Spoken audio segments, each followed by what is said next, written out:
Ал кеттік жаңа сабақ. Түсіндіруге тырысып көрейін.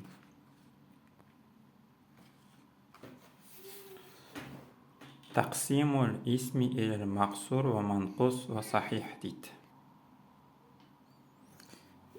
Исімнің мақсур, қысқарған, манқус, кемістірген, ва сахих, және сау деп бөлінуі дейді. Бұлар бірақ бұл сөздер аудармасақ та болады. Мақсур, манқус, сахих деген. Өйткені бұлар термин сөздер. Ал термин сөздер аударылмайды. Мақсур, манқус, сахих деп исімнің үшке бөлінуі.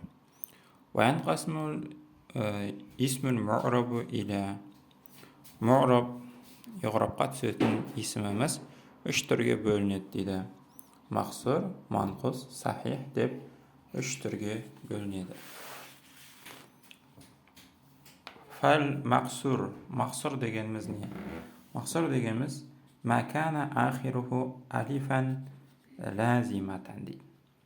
Соңы алиф, міндетті алиф болған нәрсе дейді. Міндетті деп не үшін айтты? Міндетті деп айтқан себебі өзгеріп кетпейтін, ешқандай жағдайда өзгеріп кетпейтін деген мағынаны білдіреді. Бұған тоқталамыз. Кәл худа вәл Мұстафа. Худа тура жол. Ойбай, сыйланған. Ал худа дұрыс. Худа тура жол. Мұстафа таңдаулы деген сияқты. Мына соңындағы әлифіміз не істемейді? Иғроптың басқа иғроптарға түскен кезде роф, насб, жазым кезінде қандай иғропқа түссе де не істемейді? Өзгеріп кетпейді. Ал кейбір әлифтер бар, сондықтан ләзим деп айтады. Роф иғроптың қандай жағдайына да түссе де өзгермейтін әлифті міндетті әлиф деп айтады. Ал кейбір әлифтер болады, иғроптың кейбір жағдайларында өзгеріп кетеді. Ол қандай әлиф? Ол екіліктің әлифі. Мысалы, жаа зайдани, екі зайд келді десек, мынау әлиф бар. Бізде роф кезінде әлиф болады. Ал насб және жар кезінде не болады? Раайту зайдайни, назарту иля зайдайни деп айтсақ, роф немесе насб кезінде бұл әлифіміз әйге ауысып кетеді. Яғни бұл міндетті ләзим емес әлиф табылады екен. Осы әлифтен сақтану үшін, осы әлифпен шатасып кетпеу үшін ләзиматан деген сөзді қосқан. Вәл манқус. Манқус дегеніміз мәкана ахируху яан ләзиматан максуран ма қаблаха дейді. Бұл ахируху яан ләзима, міндетті я болған. Міндетті я дегеніміз қазір түсіндірем. Ешқандай иғраб жағдайында өзгермейтін я деген сөз. Максуран ма қаблаха, алдыңғы нәрсесі кәсіралы болған дейді. Кейбір яйлер бар, алдыңғы нәрсесі сүкінді. Содан шатасып кетпеу үшін қосқан бұл сөзді. Мысалдар береміз бұл екеуіне. Кәддаи вәл мұнади. Даи шақырушы, мұнади бұл да шақырушы, айқайлаушы деген сияқты. Енді мәкана ахируху яан ләзима. Соңы өзгеріп кетпейтін я деп не үшін айтты? Өйткені бізде асмаул ситта деген бар, немесе кейбір жерде асмаул хамса деп айтады. Абун, ахун, хамун, фамун, зу, ханун деген сөздер. Осы бес сөз не істейді? Иғраб кезінде кейбір кезде өзгереді. Мысалы, мысал жазып бағамын ба? Мысалы жазайық. Назарту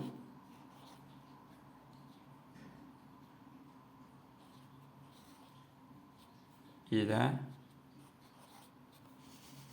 аби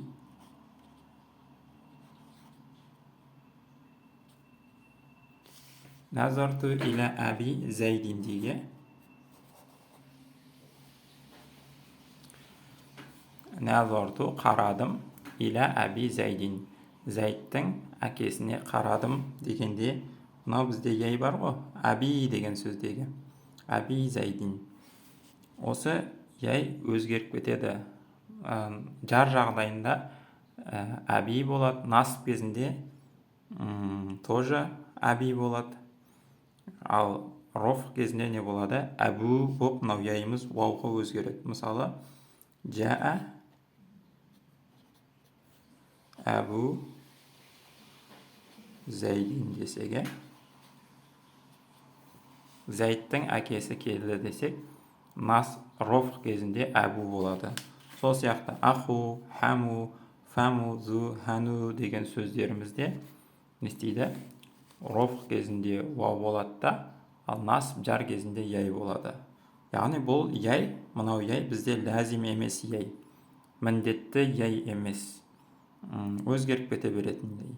Ал бізде ережеде не деп айтып жатыр?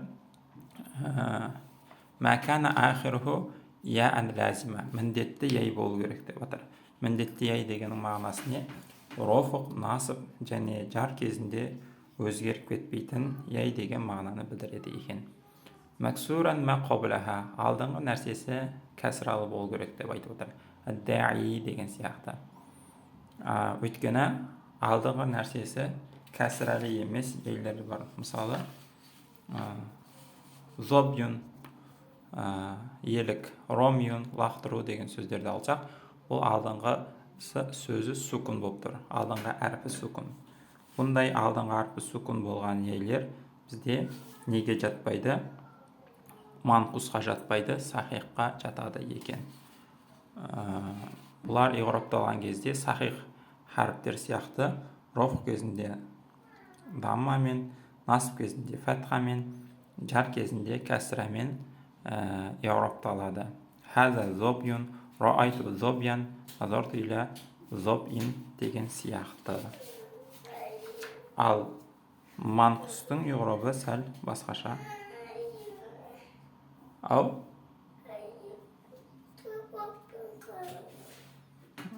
Келайық болған халық. Ва сахих, сахих дегеніміз мә ләйсә кәзәлик, ол олай емес нәрсе. Мысалы, шәжар китаб деген сияқты.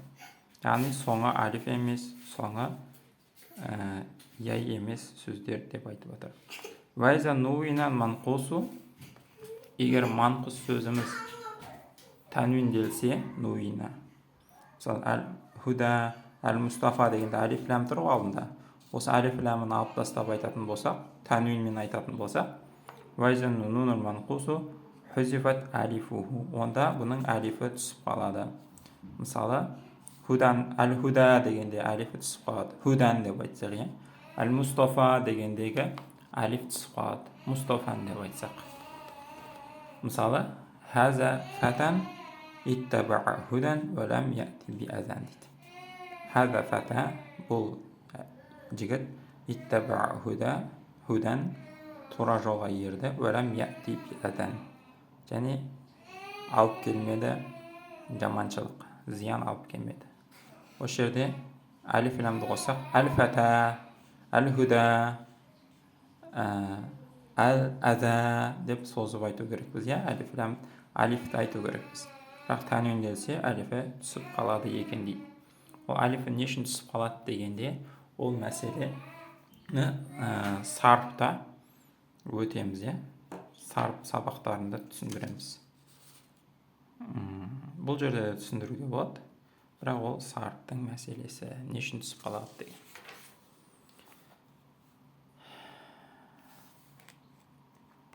Вайза нуинал манқусу, егер манқус сөздерді тәнвинмен айтатын болсақ, хузифат яуху рофан ва жарран, роф жар кезінде оның несі түсіп қалады, ясы түсіп қалады. Бақият фи халати насб, насб халінде ол яй көрініп тұрады. Мысалы, хуа хадин ликулли асин ва инкана мутамадиян дейді. Хуа ол хадин тура жолға сілтеуші, әл-хади болған негізінде, бірақ ие түсіп қалды тәнвинделгендіктен роф кезінде. Ликулли асин, асин деген әл-аси болу керек негізінде, бірақ тәнвинделгендіктен яй түсіп қалды. Бұл жерде жар кезінде түсіп қалды. Ва инкана мутамадиян, ол жалғастырушы болса да, яғни асин. Ол тура жолға сілтеуші, ликулли асин әрбір күнәһарға, вайнкана мутамадиян, ол күнәһар жалғастырушы, күнәсін үздіксіз істеуші адам болса да дейді. Бірақ мынау яйымыз насып кезінде көрініп тұр, тәнуинделсе де насып кезінде яйы түспейді екен.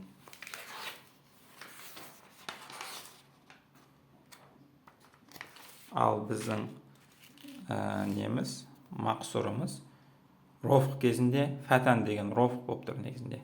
Худан деген насып болып тұр. Биәдан деген жар болып тұр. Рофқ кезінде де, насып кезінде де, жар кезінде де тәнуинделсе әлифе түсіп қалады екен. Сабақ түсінікті деп үміттенемін.